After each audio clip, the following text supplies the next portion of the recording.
check out those guys, those geese. You see how they walk? And that one nearly fell. Oh, geese or geese caught on camera almost falling. Hey, look at that one. Hey, move it.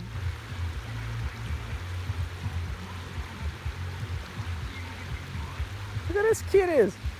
Okay, so that one has decided to go its own path, right? See all the crowd, all the masses, everybody is going to one specific path where they're flocked together.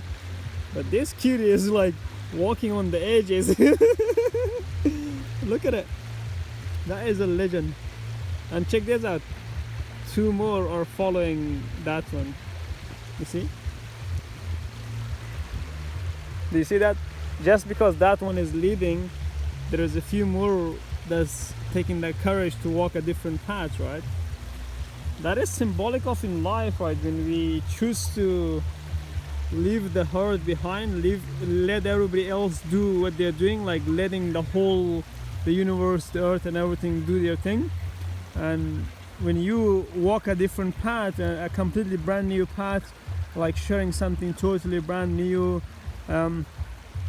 it's going to be a little bit challenging, but hey, you're going to have people that see the truth, that see that, hey, this is the new reality that you're in, this is the future that they've been talking about for thousands of years, and you're going to gain some new followers, some new people that recognize that, and it's going to basically eventually all those other ones, they will join you there.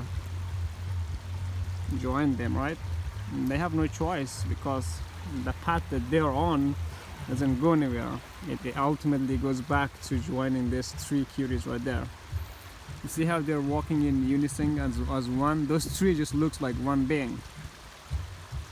There.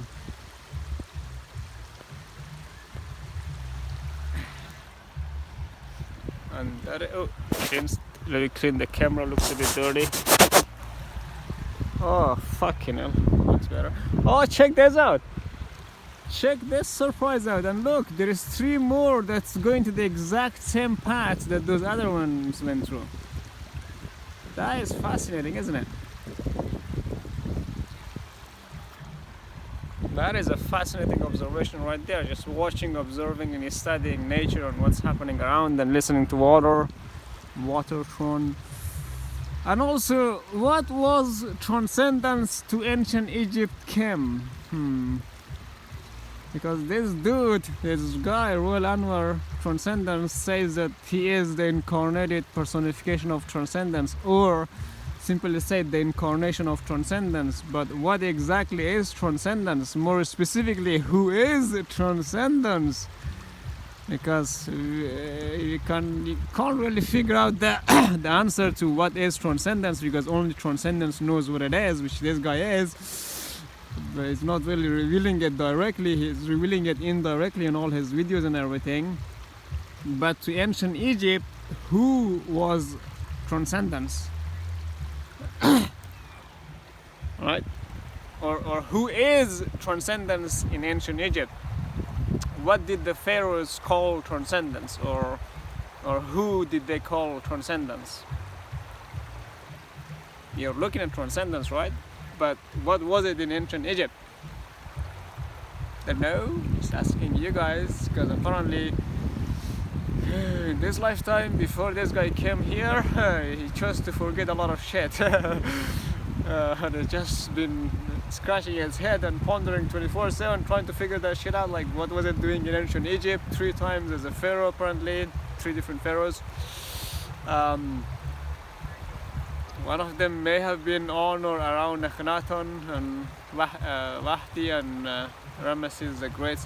Apparently Royal knows those guys very well.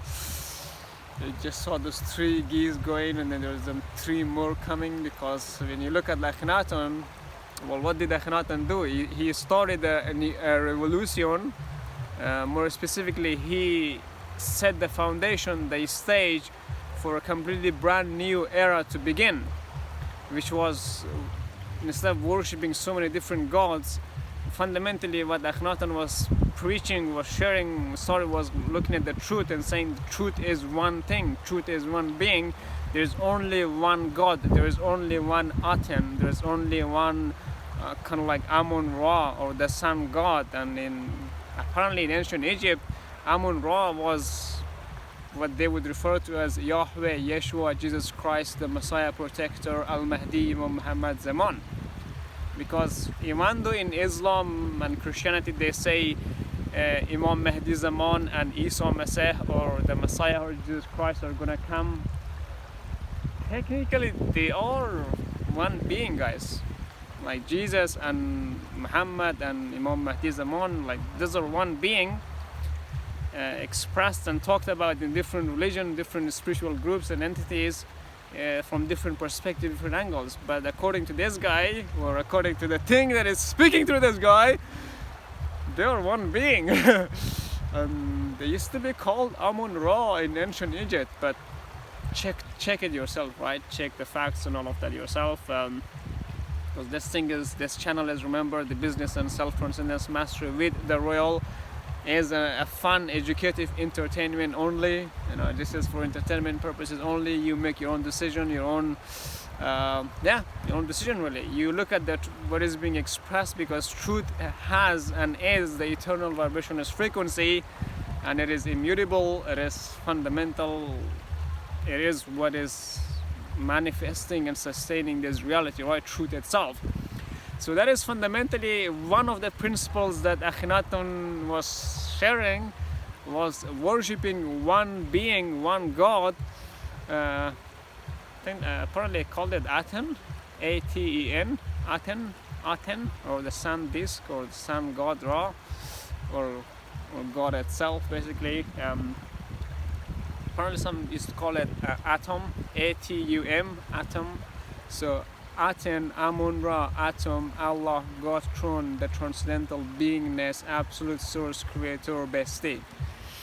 That is one name that this guy uses to refer to the thing that has no names, but every name, every word, everything expressed, everything you see is that one being, that one absolute source creator.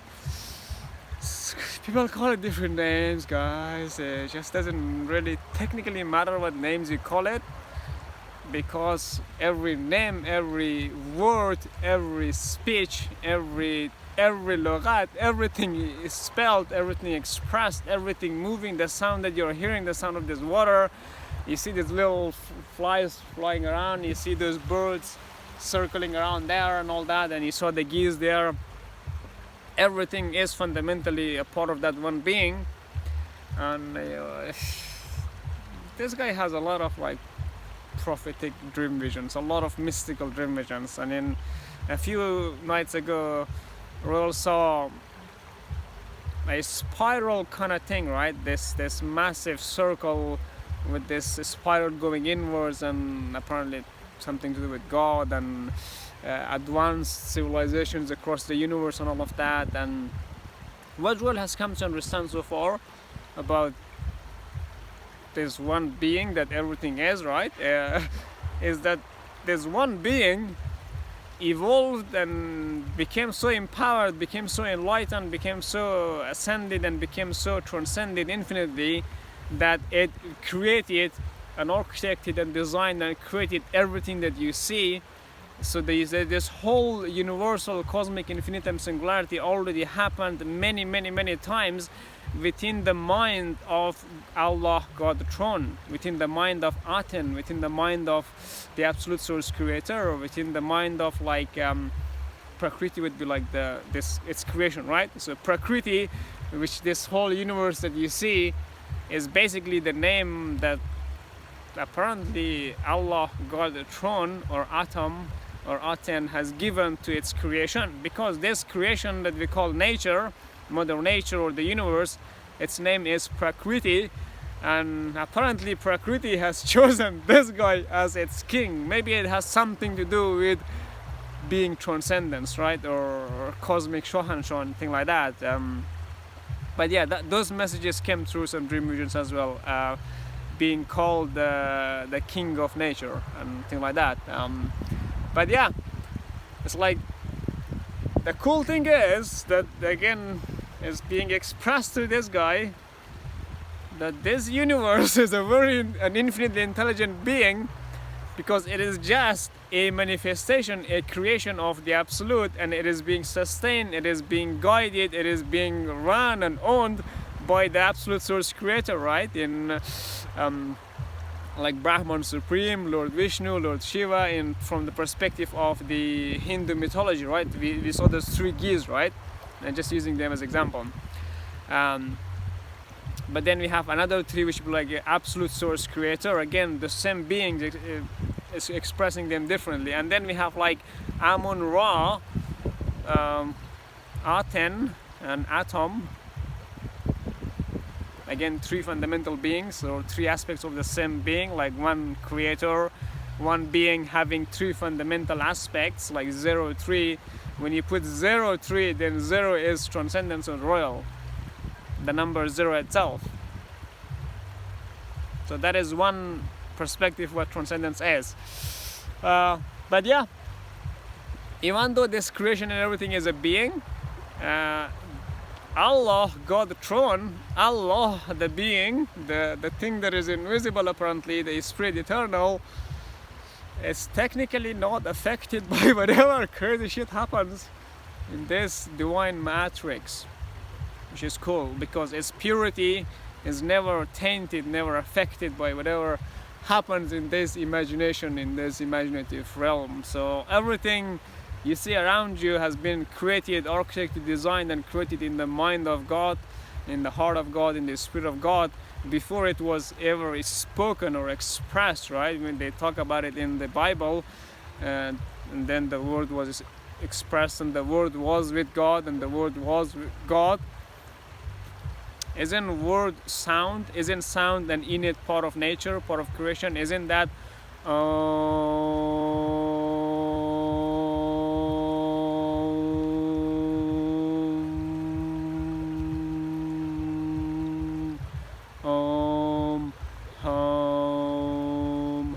or Alif, Lam, Mim in the Islam religion? Those are again Alif, Lam, Mim, Om, and Om, O-M, and A-U-M, and A-L-M, or Alif, Lam, Mim. Again, three fundamental sounds of creation. But then there is something, there is the Absolute, which has no sound, but is the source of sound, that has no name, but is the source of all names, that has no eyes, because it is the thing, the source of eyes, right, the source of sight, that has no ears, but is the thing or the source that gives the creative power for us to be able to hear. That does not say any word, does not speak anything, because it is the thing that is sustaining, that is giving power, that is speaking through us, that is making speech something like expressible, right? It doesn't technically create anything, because it has created everything, right? This whole universe and everything. And kind of like, if you look at it, it almost looks like it's automated. You see water doing its thing, right? You see water doing its thing, running. You see those trees growing in the exact order, in the exact manner they're supposed to. You see the clouds moving and dancing. You see those birds doing their thing. You see the sun rising and falling, and the moon should be somewhere, right?